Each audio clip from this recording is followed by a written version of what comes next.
Welcome to the Rethink Leadership podcast, available on all platforms including YouTube if you prefer to watch.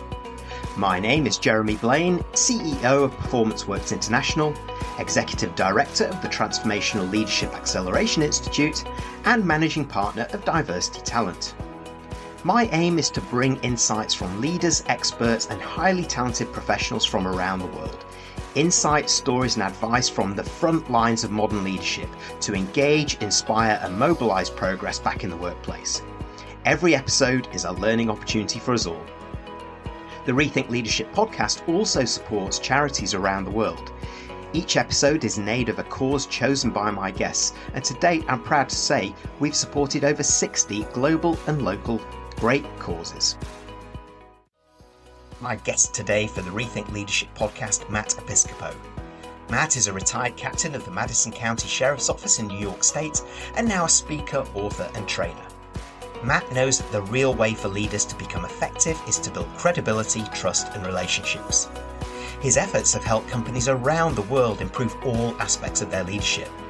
He is widely recognised as an energizing and engaging presenter.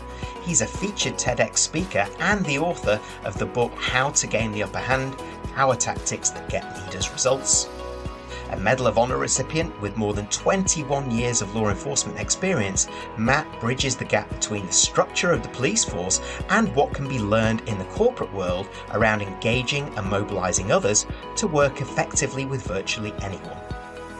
We talk about the differences between working in law enforcement and the corporate world, what can be learned from that, how Matt made the transition himself and more.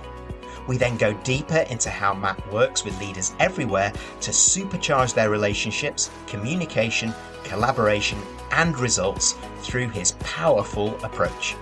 Tune in to find out more about what I mean by that. Matt, thank you so much for joining me. Please introduce yourself, a potted history of your career inside and outside of law enforcement, and tell us something about yourself that not many people will know. Okay, great. Thank you so much, Jeremy, for having me here today. I really do appreciate it. Hello, everybody. My name is Matt Episcopo. I currently live in Albany, New York, and I served 21 years in law enforcement in the Madison County Sheriff's Office. That's in central New York. During my time at the Madison County Sheriff's Office, I kind of came up through the investigative side. So my specialty was interview and interrogation and also death investigations. I've got, a lot of things under my belt that I've done during my career. Some of the highlights, I served on a team called D.M.O.R.T. D.M.O.R.T. was a federal disaster team. When there was mass fatality somewhere, the team would go in and our job was to recover, identify, and return people to where they belonged. I served on a technology working group federally, which is biometrics, which was kind of interesting to see how that developed. And since my retirement, I have a business where I travel around the world internationally, pre-COVID, post-COVID. I kind of have not been abroad yet, but I teach leadership skills and communication strategies. And then on the other side of my business, I still travel around the country teaching military and law enforcement professionals interview skills and techniques. That is really impressive, I have to say. And give us a clue about something that not many people know about you as well. This will be fun. So there's a few things that I enjoy in my downtime, and it's to keep my brain busy. One is during COVID, I taught myself how to play guitar. So I really enjoy that. I play every day. I'm not any good, but I enjoy playing. And then I also enjoy going out metal detecting. And that keeps my brain active like an investigator would, because when I'm looking for things, I research and I kind of treat it like a crime scene, if you will. So I do the research. And then when I find things, I photograph them, measure them, document them. And then the most interesting thing is I really enjoy magic. I started doing magic when I turned 21 years old. And that's when I started my law enforcement career. And that became my balance in life because of the stuff that we see is usually tragic and horrific. I needed to see people smile. I needed to see the good side of people. And so I learned to do magic. And as a matter of fact, Wednesday, so coming up here, I'm going to be going to a thing that's called the 4F's Magic Convention. It's the first world's Magic Convention. They're celebrating 50 years this year, and it's literally people from around the world. So some of my friends from the UK will be there. I'm looking forward to seeing them. That is just amazing. Come on, that's absolutely fantastic. And I totally get that. Almost that detoxification of what you're seeing in the workplace and seeing those smiles again. And my obvious question coming out of that, as a detectorist, then, Matt, what's the best thing that you found that you're most proud of? So it's interesting here in the Albany, New York area. There's a lot of history, and I tend to focus on the Revolutionary War. So I live very close to Saratoga was, which is argued to be one of the turning points of the Revolutionary War.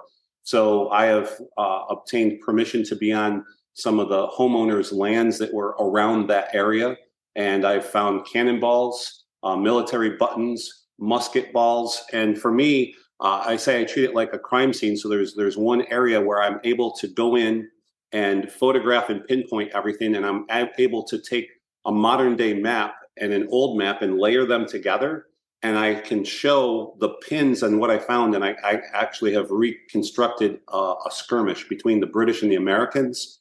And how I was able to do that is the British musket balls are a little bit bigger than the Americans, so you can see the exchange of fire. So that's kind of fun.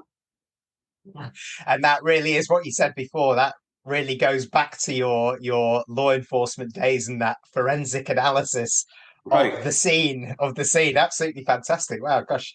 And I didn't know that the British musket balls were slightly bigger. Do you, a side question, do you know the British TV show The Detectorists?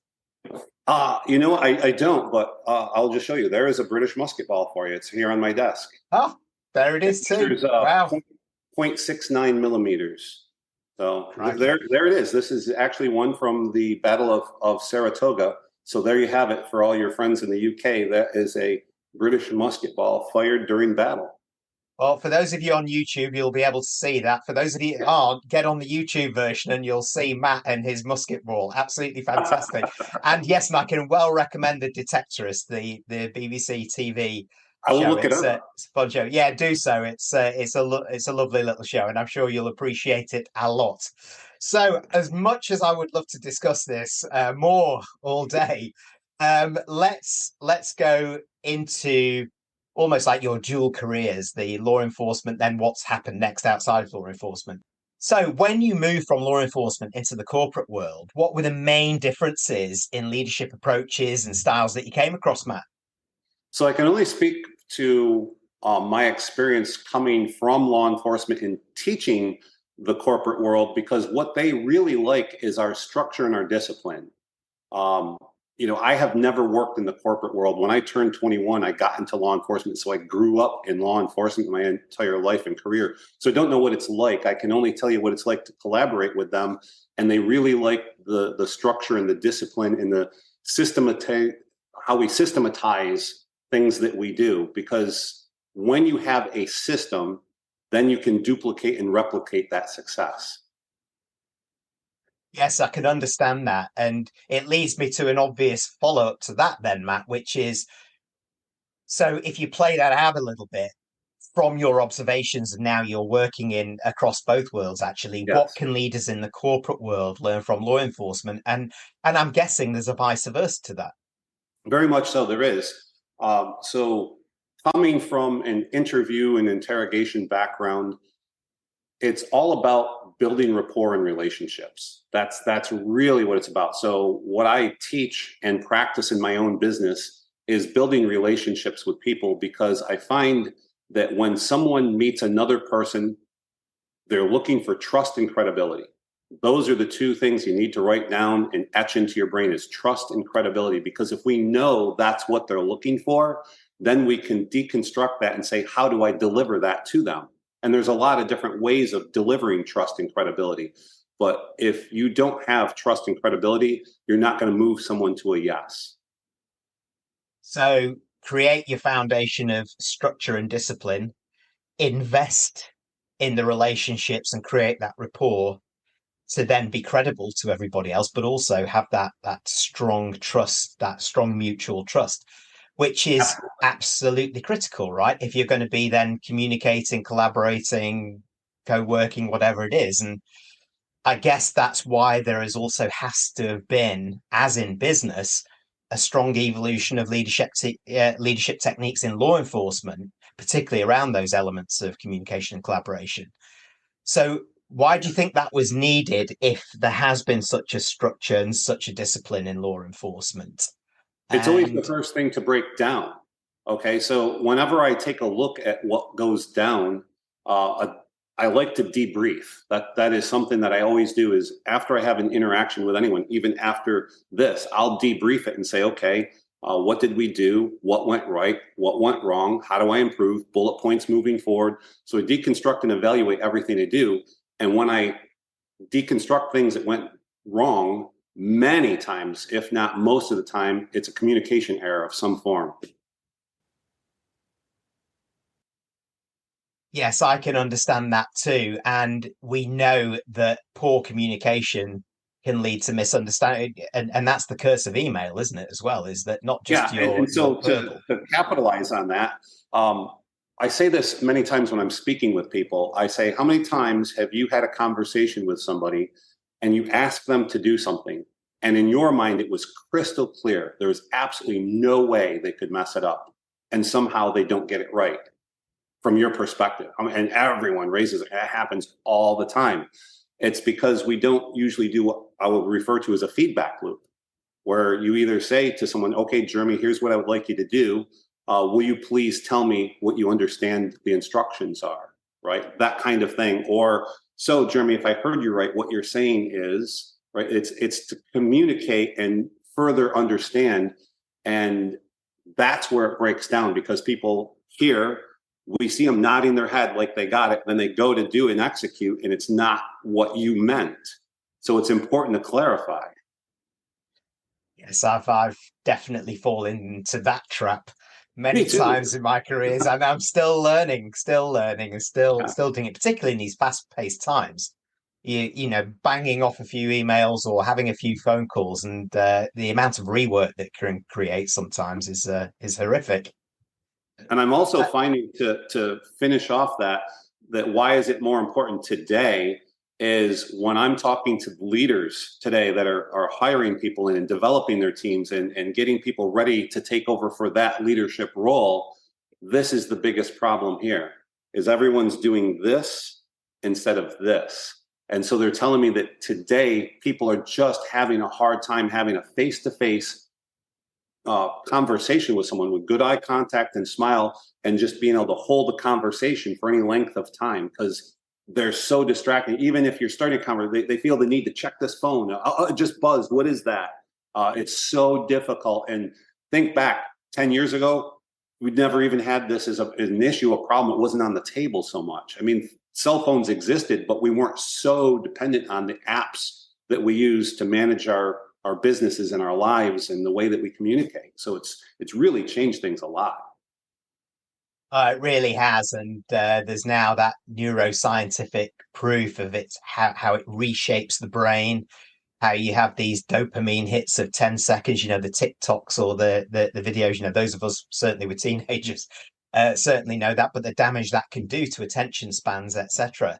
And it's a key question for business as well. And you are at the heart of this in how you coach, how you consult, how you work with and facilitate leadership teams, and in fact, many teams beyond just the leadership group around this, using a process that you've created yourself around this. Could you explain what that is in a little bit more, and why it's so important?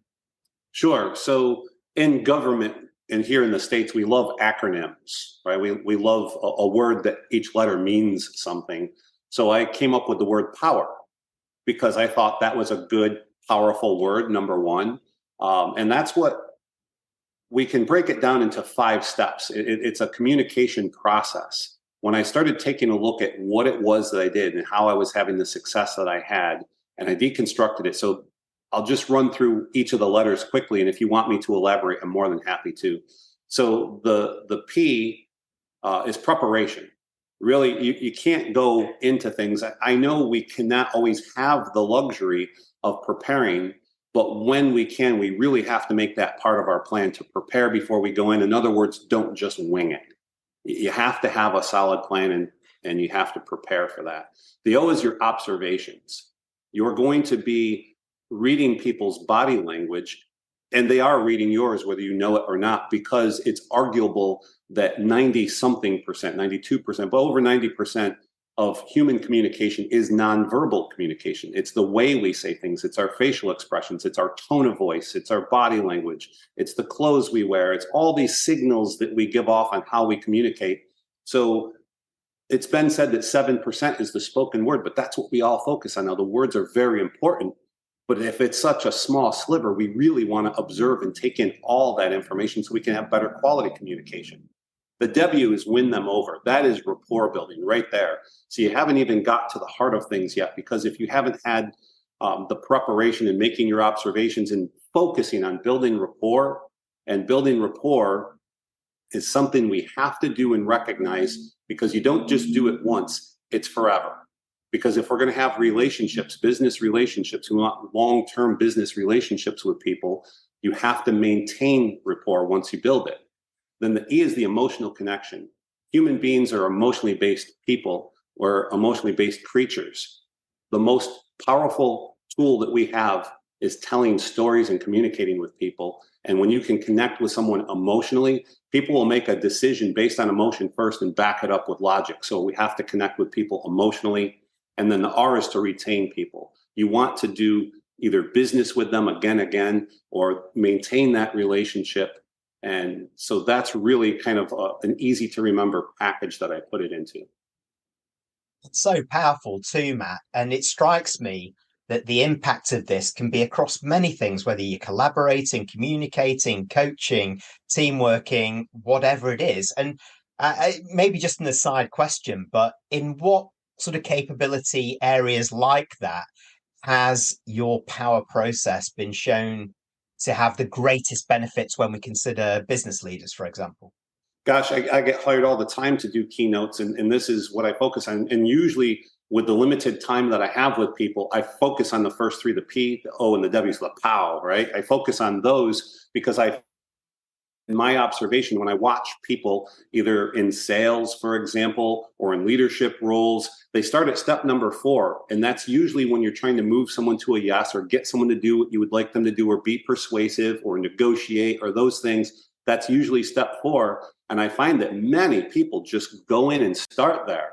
They haven't taken the time to prepare. They haven't taken the time to make their observations. And they certainly haven't taken the time to build rapport with people. And so if you haven't done that, then they don't know, like, and trust you. You haven't built that trust and credibility. And they have the walls up and they're resistant to say yes, or you as a leader, because they don't trust you yet. So you have to take that time. So I really focus on those first 3 steps, because once you have that in place, when you get to step number 4, it's so much easier. It's instead of taking a giant leap of faith, it's like a step forward. It's so much better.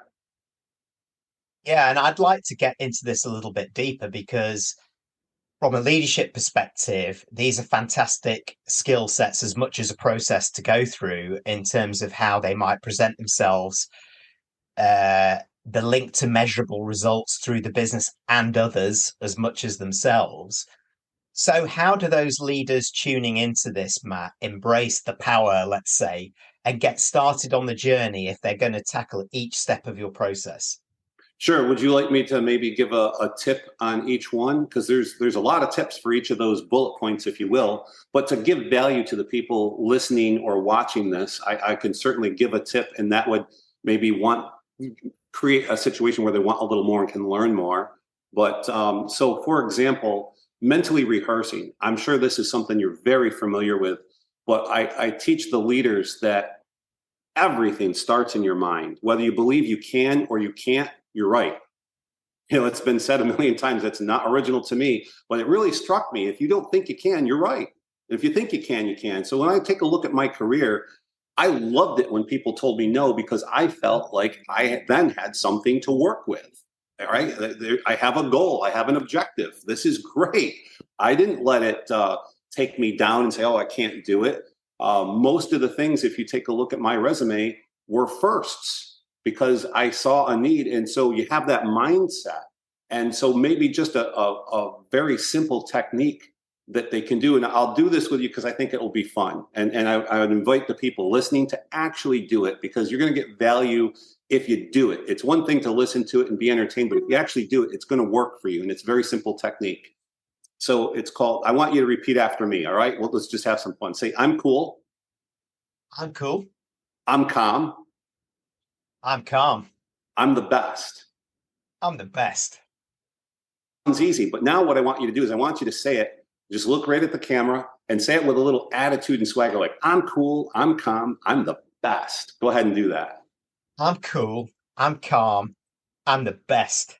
Yes. Now, this time, I don't want you to say it out loud. I just want you to think it, but with that attitude and swagger, look at the camera and just think it. Go for it. Yes. Now, I'm going to ask you something right now. Do you feel, honestly, do you feel your energy changing? I do, and that's caused by a few things. Engaging with someone else on it. It tickles my humor button, which I think is engaging and exciting in itself. And I'm engaged in the conversation. And for those of you that are just tuning in on Spotify or Apple, I was actually just doing that to the camera then. Absolutely. And It it's looks true. great. It's energizing. It is. So just to share a very quick story with you, I was working with a young lady that had to talk and something like this. And she said, I get so nervous, I start to stutter and everything falls apart. And I taught her this technique and she killed it. I could tell. And I said, what happened? She said, I'm cool, I'm calm, I'm beautiful. She changed the words to suit herself. So you can choose whatever words you want that just give you that little boost of energy. And that just gives you that little shot of confidence that you need. Because think about this, when you're looking at someone that's a leader, you want a confident leader. You don't want Eeyore as your leader. Oh, I guess we got to do this, right? It's that confident thing. It's how you carry yourself. And it all starts in your mind, because what you think on the inside shows on the outside. So it's very important just to give yourself that little shot of confidence. Yeah, I really enjoyed going through that, and so much so that I would really like you to take us through, the other steps as well, and give us one nugget from each of those, so that we can take something from each, because it is so powerful. And like many things, these sort of simple processes done well, it's all you need, really.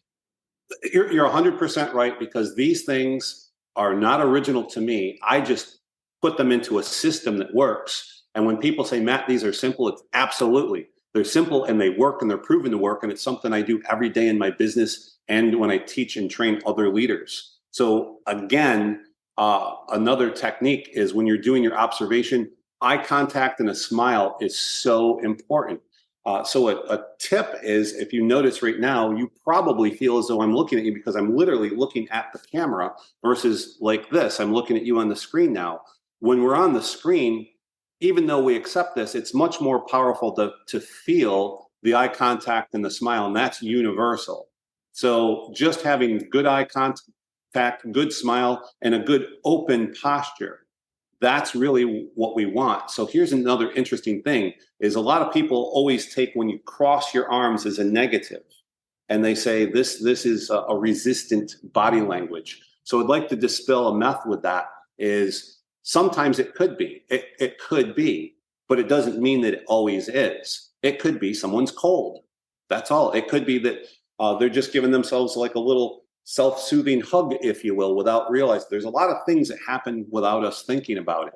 So why I want to tell you this is because if you're moving someone to a yes and their arms are crossed, they're not going to say yes in a crossed position. So we have to uncross them. And a simple technique that you can do is simply hand them a bottle of water.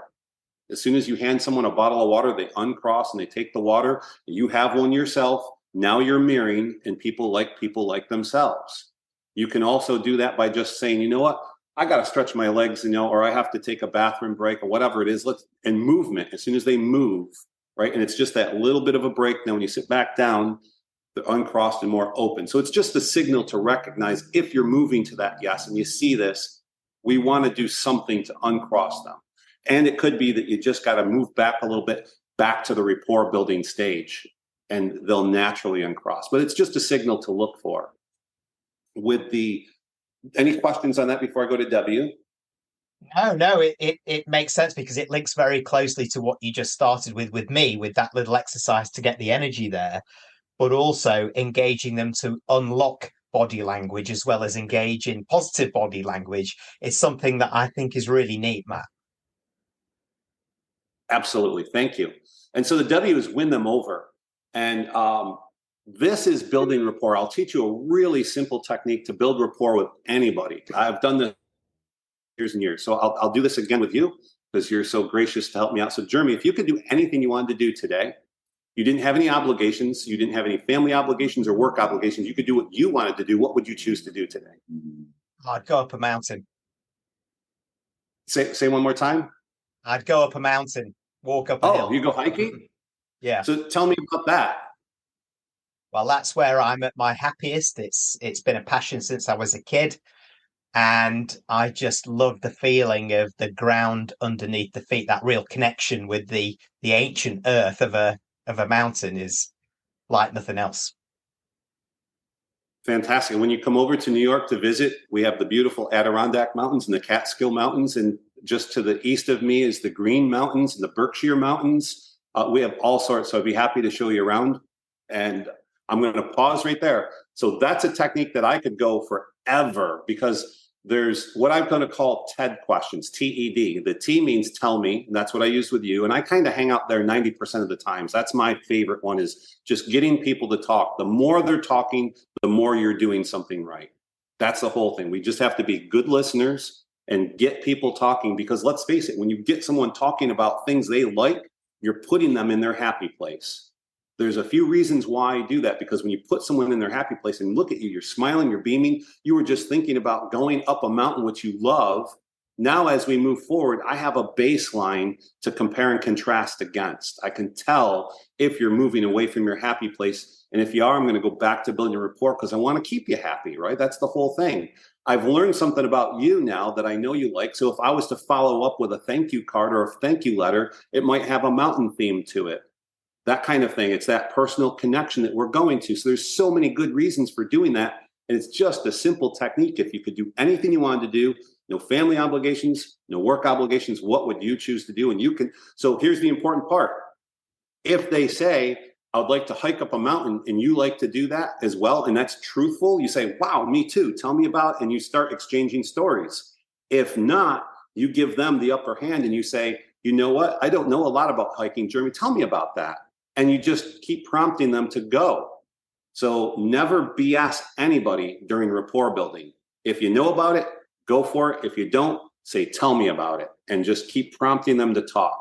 That's the best thing. So that's winning someone over. Now, again, imagine if you have this shot of confidence. I'm cool, I'm calm, I'm the best. You're watching them a little bit and you're getting them talking. Now you're really primed to make that emotional connection. And that's what comes next. Just going back one step, Yeah. Matt, you talked about tell me as far as TED. What's the E and the D? Thank you. So tell me, explain to me, describe to me. So TED. Yeah, absolutely. Great question. I skipped right over it. So tell me, explain, and describe. So those are open, non-leading questions, and it gets people to talk. They can't just say yes or no to those. And while I'm listening to you, which is going to bring me right in naturally to that W, when we're talking with people, we want to make them, and here's the operative word, feel listened to. That's the whole thing. If you are communicating with someone and they actually feel as if you've listened to them with intent and you understand what's going on, then you have connected with them. And that's the sign. Not listening so that you can interrupt, not listening so you can say what you want to say. People can tell when you're not tuned in. So if you are leaning forward, looking them in the eye, prompting them, getting them to talk, it's been shown that men will interrupt every 7.5 seconds. And I'm guilty of that as well. I really am. So I have to practice and discipline really not to interrupt, because I get excited and I can't wait to share my experiences and I can't wait to ask them that. But what's the sense of asking someone a question and talking over the top of them or stopping them? So keeping someone going, and you'll find initially people will answer short because they're used to getting cut off. And the more you get them to talk, wow, next thing you know, you have a conversation, and you haven't really done any talking. They go, that guy's great. And you haven't done anything but listen. But that's one of the first times they feel listened to. It's a powerful, impactful thing for them to experience. And they're really going to start looking to you as a leader at that point. It really makes a big difference. Yeah, and that emotional connection, well, that blend between the W and the E, that winning them over, and that emotional connection, that empathy, the thread of empathy that goes Absolutely. through, that comes across loud and clear. So when you've built that, tell me about the R. Yeah, great. So the R is retaining people, right? I always say when you get them in your house, you want to keep them in your house. And how do you do that? That's following up with them. That's checking in and continuing to build rapport with them. That is debriefing. So I'll tell you a technique that I like to use, and this is built on Kolb's experiential learning cycle. It's called what, so what, now what? And that's how I debrief things. I literally take a look at something. I say, okay, what is it? It's as if a camera, a video camera saw it. What did the camera see? This is what happened. And now you say, so what? What are the takeaway points from that? What did we learn? What can we do to move forward with this? And the now what are your action points? Moving forward, here's what I'm going to do. More of this that's good, correct what's bad. And that's just a really simple way to debrief conversations or your teams. You can do this with a team. You can go around the room. You can say, okay, what did we learn today? Tell me. See, I'm using the tell me. I love that. Tell me gets people talking. Tell me some bullet points that we can write down to move forward. And now give me a time that we can expect this to be done that's reasonable. So now you have set miniature goals and you can keep the needle moving forward. You are incredibly easy to listen to, I have to say. And maybe we should be continuing this up the Catskills sometime when I come over to New York and go for a hike and chat more. But there's Love it. so much within this in itself, and starting with mindset, coming through building that confidence, engagement, the importance of the body language. And what I really like are the examples that you've given throughout this, because it really connects to our reality as well. And there's so much more I know within those, and you've written those down in a book. Can you tell us a little bit more about that? Sure. I wrote a book that's called How to Gain the Upper Hand, Power Tactics That Get Leaders Results, and see Power, P.O.W.E.R, because it goes through many of the bullet points in there. And it will also give you some exercises that you can do, because I'm all about experiential learning. The more that you do, so it's been said that knowledge is power. I say knowledge plus action equals power. You can learn all you want to learn and take it all in, but if you don't act on what you've learned and put it into play, then it doesn't really give you results that you're looking for. And I'm a very results driven person. And so, again, it's one of those things that I put it into easy to understand, break down everything that's going on there. I like to show the research behind what I say, because I like to use evidence-based practices. So yeah, I have a book. It's fun. Right. And where can people get hold of your book, Matt? I'm sure there's lots of people listening who are interested to find out more. Sure, they can contact me directly on mattepiscopo.com. That's my website. And if you go to the top, it'll have Matt's book on there. You can go there, and it's on Amazon as well. If you type in Amazon, wherever you happen to live, it's on Amazon. And I'm happy to help people. If they have questions, just shoot me an email or whatever. I'll do my best to help, as I sincerely want to see people moving forward. Because I think it was Tom Peters, one of the quotes that he had that I really like is he said that leaders don't create followers, they create more leaders. I want people to do better than I've done. That's my whole thing. If someone can tell me, I learned this little nugget from you and here's the success I've had, that's my payday. As a leader, I want you to exceed what I've done, be better. That's awesome. Yeah, well, those watching on YouTube will see me beaming away because I've been totally engaged in this conversation. I'd like to thank you very much for joining me and sharing with everybody this, well, your journey yourself, but then how you're giving back both to the forces, across all forces, but also into business. And I would urge everybody listening in to do reach out to Matt, connect. But Matt Episcopo, thank you very much for joining me. It's my honor. And let's continue this. And I look forward to seeing you in person someday soon. Thank you. Thanks for tuning in to the Rethink Leadership podcast with me, Jeremy Blaine. Please like, comment, and support us on your favourite platform, and subscribe to our YouTube channel where you can watch as well as listen to each episode.